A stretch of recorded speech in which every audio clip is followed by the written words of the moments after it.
here in London. Yes, of course, we've got to make our society ever safer, but you look at what they've done, 38% reduction in neighbourhood crime. I think it's a massive achievement. Now, let's bring you this. Tomorrow is a special annual event for one charity, as the Royal British Legion's annual Pedal to Paris bike ride will begin at Eltham Palace, where approximately 220 cyclists will take on the 460-kilometre ride from London to Paris to raise money for the RBL. Well, the cycle is the longest-running London to Paris charity bike ride and is the only one, other than the Tour de France, where the Champs-Élysées is closed to traffic. Well, volunteers, staff and ex-serving personnel are going to be taking part. Sophie Randalls-Dunkley, who is involved in the fundraising and the general organisation of the event, spoke to me earlier. Yes, we roll out from Eltham Palace tomorrow morning at a very ungodly hour. Our Pedal to Paris event for the Royal British Legion is actually the longest running London to Paris bike ride of its kind, and we've been going for 26 years. So yeah, we've kind of got it nailed by now. We've got over 200 cyclists joining us tomorrow, and we roll down to Calais. We've got over 50 crew as well, servicing our cyclists as well. And then when we get into France, that number swells because we're joined quite excitingly by our motorcycle outriders at that point, who join us and do rolling road closures for us all the way into Paris. And we roll into Paris at about 3:30 on Sunday, and we're very lucky that we closed the Arc de Triomphe roundabout itself and the Champs-Élysées for the riders to roll up for a big sort of grand tour finish. And actually we're really lucky. We're the only event who's allowed to do that other than the Tour de France itself.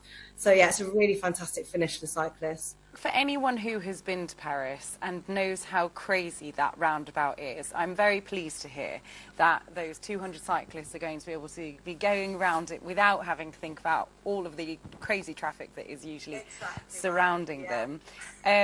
So we've got a little bit there, a sense of kind of what the route looks like. But what do the days look like for the cyclists? You know, how long are they on the bike for?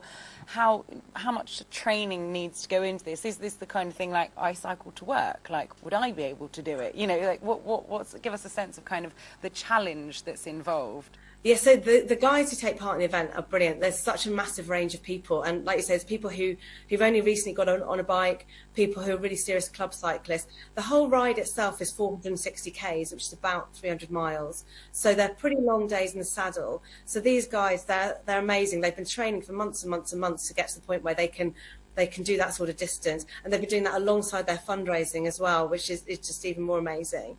We get up early in the morning.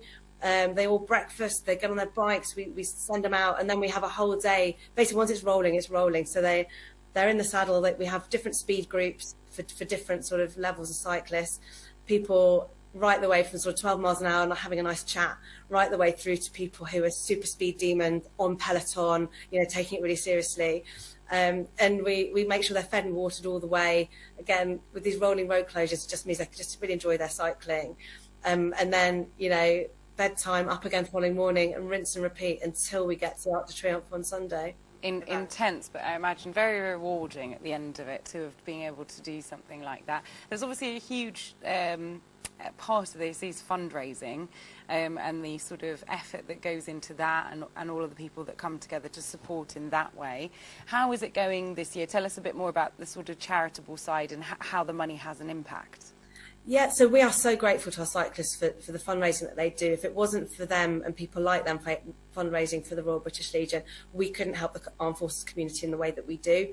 The event overall, since its inception in 1996, has raised over £8 million for the charity. This year, the guys are smashing it. They've already raised over £250,000, well on the way to hitting the target of £300,000. That money is used to help our armed forces community and their families. Anybody who's served in the armed forces at any point can access our help, and that is everything through from support with direct financial support, support with careers, financial advice, health and well-being, right the way through to care, independent living, and any other expert guidance they need. We even run, you know, amazing dementia care homes. So really, from every point in somebody's life, we can be there to help them. And this fundraising helps us be there and continue to be there. Yeah, an incredible amount of support. There must be a huge sense of community in organising and taking part, and even